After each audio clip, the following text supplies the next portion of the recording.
दोस्तों, आपने कई सारे बुद्धिमान गुरुओं और महान लोगों से यह सुना होगा कि शब्दों में बड़ी ताकत है। वह कहते हैं, शब्दों में इतनी ताकत है कि वह हमारे जीवन का रूप बदल देने में सक्षम है। पर जब हम और आप यह सुनते हैं तो हमारे मन में एक सवाल उठता है कि क्या यह सच है? क्या सिर्फ बातों से हम अपने और दूसरों की जीवन में परिवर्तन ला सकते हैं? जबकि हकीकत में तो कहा जाता है कि सिर्फ बातों से कुछ भी नहीं होता। भगवान भी उसी की मदद करते हैं जो लोग कुछ कर दिखाने में यकीन रखते हैं। तो सिर्फ शब्दों से बदलाव कैसे आएगा? तो अब इस हालत में हम किसकी सुने? हम क्या करें? क्या हम बातों और शब्दों पर ध्यान देना छोड़ दें और सिर्फ कर्मों पर ध्यान दें? या कहीं ना कहीं बातें और शब्दों का भी कुछ महत्व है? अगर आप भी अपने जीवन में कभी ना कभी इस द्विविधा में फंसे हैं तो आज की यह वीडियो आपके लिए बनी है। आज हम जानेंगे कि शब्दों का हमारे जीवन में कितना बड़ा किरदार है और क्या वो सच में हमारे जीवन का रंग रूप बदल सकते हैं या नहीं।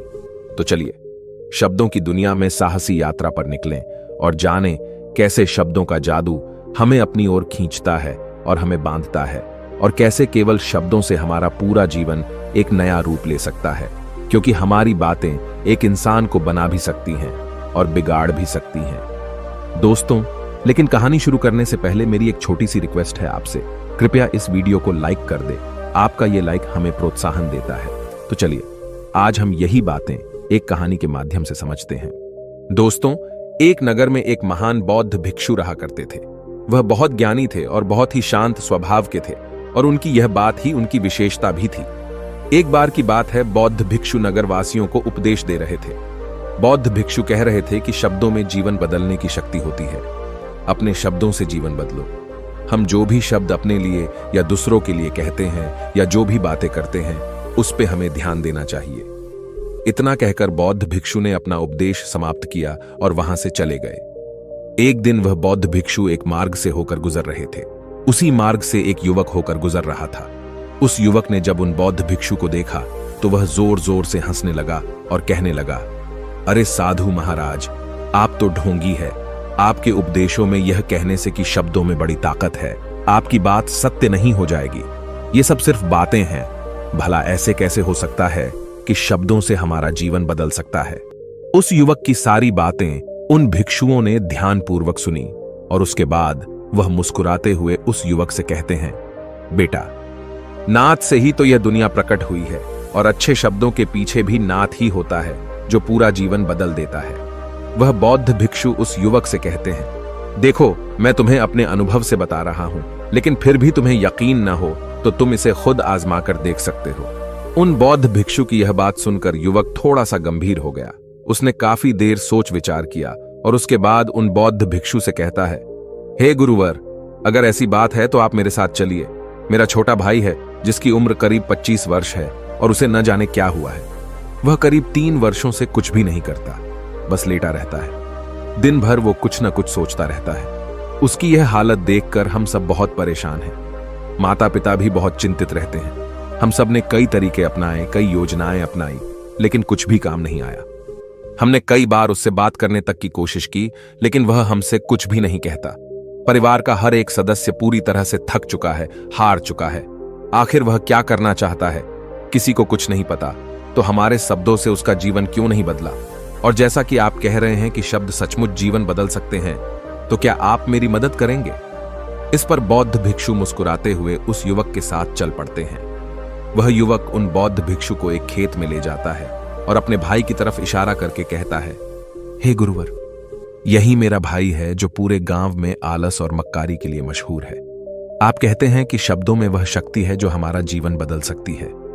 तो क्या आपके शब्द इसका जीवन बदल सकते हैं? अगर यह सत्य है तो आप इसका जीवन बदल कर दिखाएं। उन बौद्ध भिक्षुओं ने उस युवक के भाई को ध्यानपूर्वक देखा। वह एक पेड़ की छांव में आराम से सो रहा था। जब बौद्ध भिक्षु उस युवक के भाई के पास पहुंचे और आराम से उसके सर पर हाथ फिराते हुए कहते हैं, उठो बेटा, बहुत देर हो चुकी है। यह सोने का समय नहीं, यह तो जागने का समय है। उन बौद्ध भिक्षुओं की आवाज सुनकर वह लड़का थोड़ा सा अचरज में पड़ गया। आखिर कौन है जो मुझे इतने प्यार से जगा रहा है? वरना सभी गांव वाले तो मुझे आलसी और मक्कार ही कहते हैं। आखिर कौन है जो मुझे इतना अपनापन दिखा रहा है? उसने आंखें खोली और आंखें मलते हुए उसने पूछा, हे गुरुवर, आप कौन हैं और यहां क्यों आए हैं? इस पर बौद्ध भिक्षु उस युवक से कहते हैं, बेटा, यह प्रश्न तो मैं तुमसे करना चाहता हूं। तुम कौन हो? यही तो तुम्हें जानने की आवश्यकता है।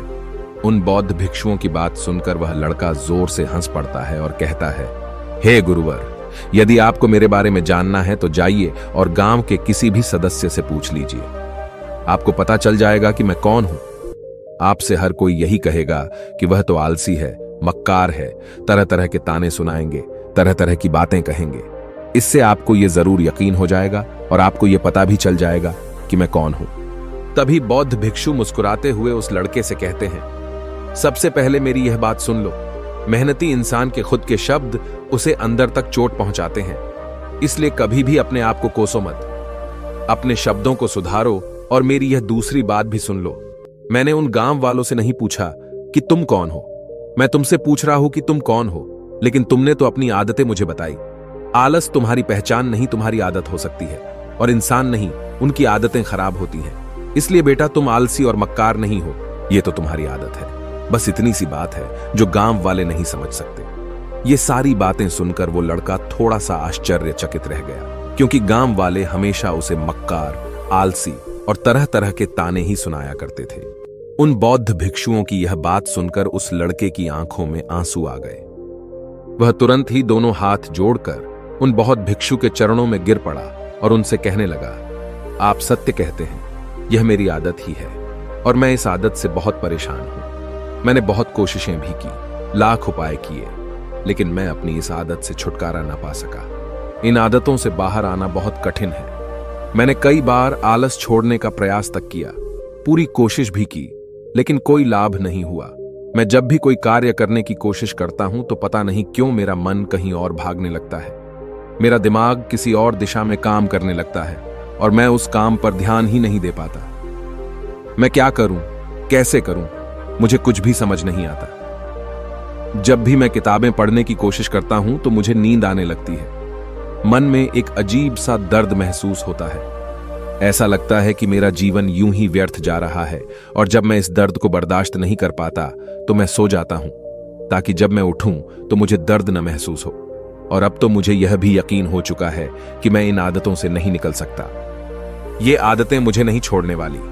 इस पर बौद्ध भिक्षु उस लड़के से कहते हैं, बेटा, यदि तुम इस आलस की आदत को छोड़ना चाहते हो तो मैं तुम्हें एक सही उपाय बता सकता हूं, लेकिन उसके लिए तुम्हें कल सुबह मुझे मिलना होगा, तभी वह तरीका मैं तुम्हें बताऊंगा। यदि तुम उस तरीके को सीखना चाहते हो तो कल सुबह मेरे पास चले आना। इतना कहकर बौद्ध भिक्षु वहां से चले गए, लेकिन उन बौद्ध भिक्षु की सारी बातें उस लड़के के कानों में गूंज रही थीं। वह यह समझ नहीं पा रहा था कि आखिर वह बौद्ध भिक्षु उसे कौन सा मार्ग दिखाने वाले हैं। वह ऐसा कौन सा उपाय बता देंगे जिससे उसके जीवन से आलस्य हमेशा हमेशा के लिए खत्म हो जाएगा। देखते ही देखते रात हो गई। रात भर वह अपने बिस्तर पर करवट लेता रहा और उन बौद्ध भिक्षु की बातों के बारे में सोचता रहा। इसी प्रकार देखते ही देखते सुबह हो गई और वह लड़का उन बौद्ध भिक्षुओं के पास जा पहुंचा। वह लड़का उन बौद्ध भिक्षु को प्रणाम करता है और कहता है, गुरुवर, जैसा कि आपने कहा था, लीजिए मैं आ गया। अब मुझे वह मार्ग बता दीजिए जिसे मैं अपने जीवन से इस आलस्य को निकाल सकता हूं। तभी बौद्ध भिक्षु उस लड़के से कहते हैं, बेटा, जब भी तुम्हारा मन दुविधा में हो, तुम निर्णय न ले पा रहे हो और तुम्हारे मन में तरह तरह के प्रश्न उठ रहे हो कि मैं क्या करूं, कैसे करूं, इस कार्य को पूर्ण कैसे करूं, यह सब कैसे होगा, तब तुम वास्तविकता में अपने अतीत से सोच रहे हो कि पिछली बार तुम्हारे ऐसा करने पर क्या हुआ, या अतीत में तुमसे लोगों ने क्या कहा था। तो आज से कभी भी अपने अतीत से नहीं, बल्कि भविष्य से सोचो। इस पर लड़का कहता है, भविष्य से? वह भला कैसे? तभी बौद्ध भिक्षु उस लड़के से कहते हैं, मान लो कि तुम्हें आज किसी भी चीज की कमी नहीं है। तुम्हारे पास वो हर चीज है जो तुम चाहते हो, वह सारी सुख सुविधाएं हैं। तो अब बताओ, तुम अपना जीवन कैसे व्यतीत करना चाहोगी? उन बौद्ध भिक्षु की यह बात सुनकर वह लड़का कुछ देर के लिए सोच में पड़ गया, क्योंकि आज तक उसने सभी गांव वालों के केवल ताने ही सुने थे। किसी ने भी आज तक उसके जीवन के बारे में उससे ऐसी बात नहीं की थी, और वह गुरुवर उसे आने वाले भविष्य के बारे में उससे बातें कर रहे थे। उन बौद्ध भिक्षु की यह बात सुनकर वह लड़का खुद से प्रश्न करने लग गया कि अगर मेरे पास सब कुछ होगा, धन की कोई कमी नहीं होगी और सारी सुख सुविधाएं होंगी, तो मैं अपना जीवन कैसे व्यतीत करूंगा? कुछ देर सोच विचार करने के बाद वह उन बौद्ध भिक्षु से कहता है, गुरुवर, मैं यह दुनिया घूमना चाहूंगा, पहाड़ों पर चढ़ना चाहूंगा, समुद्र की रेत पर चलना चाहूंगा और मैं एक बहुत बड़ा व्यापारी बनना चाहूंगा। तभी अचानक उस लड़के का ध्यान टूट गया और वह उन बौद्ध भिक्षु से कहता है, परंतु हे गुरुवर, यह सब कैसे संभव होगा? केवल मेरी मात्र सोच लेने से तो यह सब पूरा नहीं होने वाला। उसके ऐसा कहते ही उसके अतीत में बीती हुई सारी घटनाएं उसकी आंखों के सामने से गुजरने लगी और वह एक बार फिर से निराश होने लगा। और अब वह यह सोचने लगा कि मेरे पास तो पैसे ही नहीं है, तो मैं भला व्यापार कैसे कर सकता हूं? न ही मेरे पास व्यापार का कोई अनुभव है। ऐसी स्थिति में मैं भला यहां से कैसे निकल सकता हूं? उस लड़के के इस प्रश्न का जवाब देते हुए वह बौद्ध भिक्षु उस लड़के से कहते हैं, भंते, हर रात में सोने से पहले तुम हर दिन अपना लक्ष्य एक कागज पर लिखो और सुबह उठकर सबसे पहले उस लक्ष्य को देखो और सोचो कि उस लक्ष्य को पाने के लिए तुम आज क्या कर सकते हो, और जो भी तुमने उस कागज पर लिखा होगा उस कार्य को उसी दिन पूरा करने की हर मुमकिन कोशिश करो। इस पर वह लड़का कहता है, ठीक है, आप सच कह रहे हैं, लेकिन जब मैं बहुत सोचने लगता हूं तो मेरा मन बेचैन होने लगता है और मन में तरह तरह के विचार उठने लगते हैं और इन विचारों को शांत करने के लिए मैं सो जाता हूं ताकि वह विचार मुझे परेशान न कर पाए। उस लड़के की इस समस्या का समाधान करते हुए वह बौद्ध भिक्षु उस लड़के से कहते हैं, बेटा, अंतर्मन की चाल को पकड़ो और शब्दों की मदद से नया भविष्य बनाओ। तभी लड़का कहता है, हे गुरुवर, आप क्या कहना चाहते हैं? मैं आपकी बात समझ नहीं पा रहा। इस पर बौद्ध भिक्षु मुस्कुराते हुए कहते हैं, बेटा, कैसे होगा? यह जो सवाल है, यह सवाल नहीं बल्कि एक डर है जो तुम्हारे अंतर्मन में बैठा हुआ है, जो तुम्हें अगला कदम लेने से रोक रहा है, तुम्हें कदम आगे बढ़ाने से रोक रहा है। यदि तुम वास्तविकता देखो तो किसी को भी नहीं पता होता कि वह कार्य कैसे होगा, लेकिन एक इंसान जब दृढ़ निश्चय कर लेता है तो वह अपने उद्देश्य को सामने रखकर लगातार प्रयास करता रहता है और वह अपनी सफलता प्राप्त कर ही लेता है। तभी वो लड़का उन बौद्ध भिक्षु से कहता है कि हे गुरुवर, अगर ऐसी बात है तो मन में बार बार चिंता क्यों होती है? मन बार बार बेचैन क्यों हो उठता है? इस पर बौद्ध भिक्षु कहते हैं, बेटा, क्योंकि तुम्हें डर है कि तुम कमजोर हो। तुम्हारे अंतर्मन में बैठा है कि तुम में कुछ कमी है, तुम किसी काम के नहीं हो, और यही कारण है कि तुम कोशिश करने से डरते हो, क्योंकि तुम्हारा अंतर्मन हमेशा तुम्हें रोकता रहता है। जब भी तो कोई कार्य शुरू करना चाहते हो, तुम्हारा मन तुमसे पहले कह देता है, इससे आगे मत बढ़ना, अन्यथा तुम हार जाओगे, और इसी कारण तुम्हें चिंता होने लगती है, तुम्हारा मन बेचैन होने लगता है। तभी वो लड़का कहता है, गुरुदेव, आपने जो कुछ भी कहा वो बिल्कुल सत्य है, लेकिन अब आप ही मुझे बताइए कि मैं इस परेशानी से बाहर कैसे निकलूं? इसका जवाब देते हुए वो बौद्ध भिक्षु उस लड़के से कहते हैं, बेटा, इस समस्या का समाधान बहुत ही आसान और सरल है।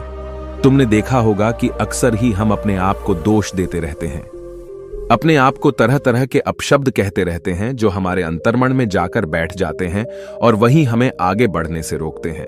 और इन शब्दों का हम पर बहुत गहरा प्रभाव भी पड़ता है, क्योंकि जैसा हम खुद से कहते हैं, जैसा हम पूरी भावनाओं के साथ सोचते हैं, हम वैसा ही बनते चले जाते हैं। इसलिए यदि तुम खुद को बदलना चाहते हो तो कि तुम भी काबिल बन सको, तो तुम्हें अपने अंतर्मन को नए संदेश देने की जरूरत है, जैसे कि मेरे शरीर का हर एक कण, हर एक हिस्सा, हर एक विचार शांति और ऊर्जा से भरा हुआ है।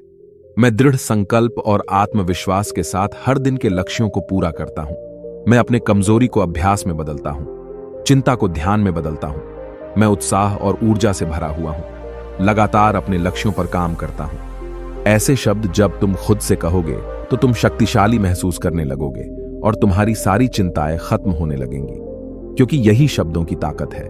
वह तुम वही बना देंगे जो तुम खुद से कहोगे।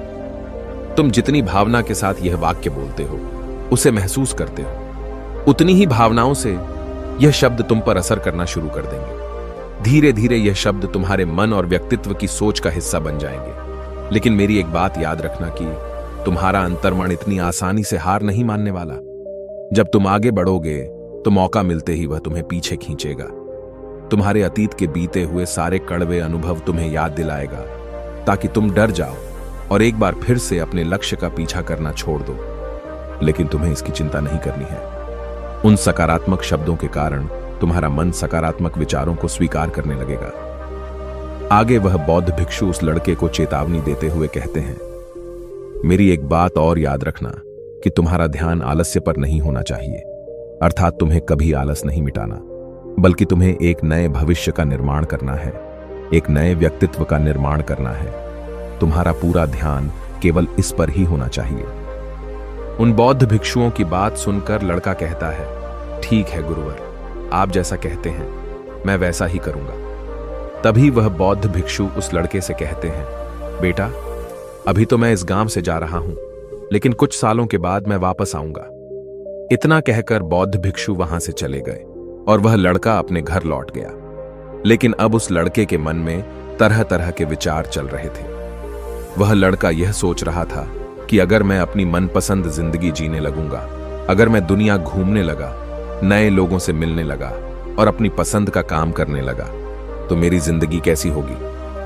उस बात को ध्यान करके उसने एक कागज पर अपना लक्ष्य लिखा और लिखकर सो गया। अगली सुबह जब उसकी आंखें खुलीं तो उसने उस पेपर पर लिखा हुआ लक्ष्य एक बार दोहराया। उसके बाद वह कुछ देर के लिए शांत हो गया। तभी उसे उन बौद्ध भिक्षु की बात याद आई कि तुम अपने लक्ष्य के लिए आज क्या कर सकते हो। उसने खुद से सवाल किया कि मैं आज अपने इस लक्ष्य को प्राप्त करने के लिए क्या कर सकता हूं। तभी उसे एक बार फिर से उस पेपर की तरफ ध्यान दिया। उस पेपर पर लिखा था कि मैं बाजार जाता हूं और लोग व्यापार करने की कौन सी चीजें, कौन से सामान लेकर आते हैं। मैं उन चीजों को देखता, उन चीजों को पता करता। वो पढ़ने के बाद तुरंत ही बाजार चला गया। वह अलग अलग दुकानों पर बैठा उन्हें देखा, लेकिन उसे कुछ समझ नहीं आ रहा था, क्योंकि लोग अलग अलग व्यापार कर रहे थे, अलग अलग तरह की चीजें और सामान ले रहे थे, और किसी ने उसकी कोई मदद नहीं की। वह बहुत उदास हो गया और निराश होकर वापस घर लौट आया। तभी उस लड़के को उन बौद्ध भिक्षु की एक और बात याद आई। शब्दों में बहुत ताकत है और शब्द हमारा जीवन बदल सकते हैं। उसे वह सकारात्मक विचार याद आए।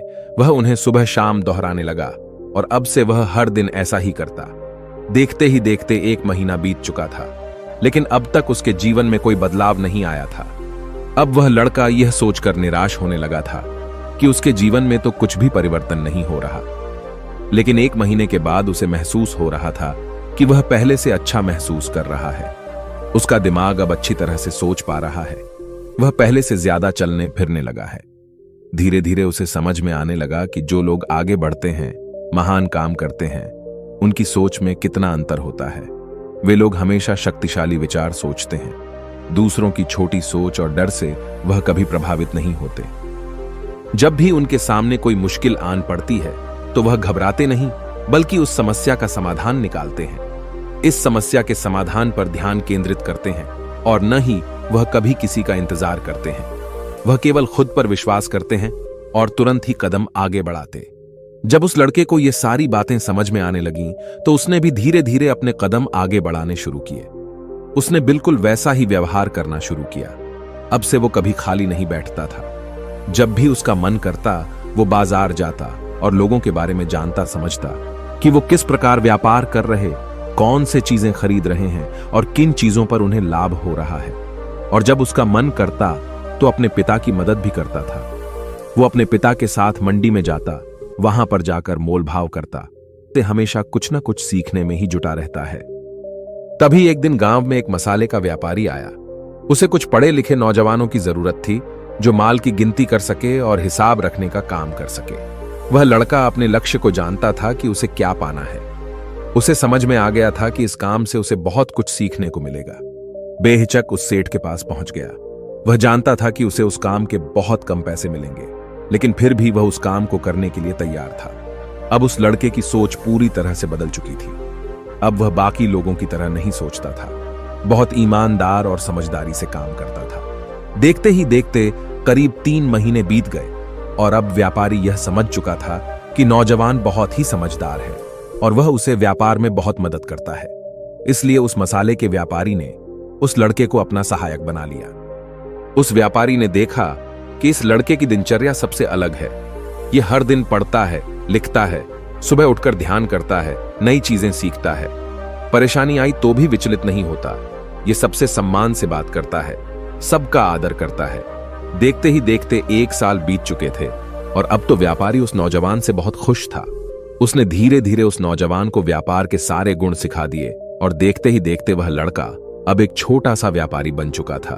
और जब उस लड़के के अंदर व्यापार की समझ आ गई तो उसने जड़ी बूटियों का व्यापार शुरू कर दिया और देखते ही देखते केवल कुछ ही वर्षों में उस नगर का सबसे बड़ा व्यापारी बन गया। लोग उसे सबसे बड़े व्यापारी के नाम से जानने लगे।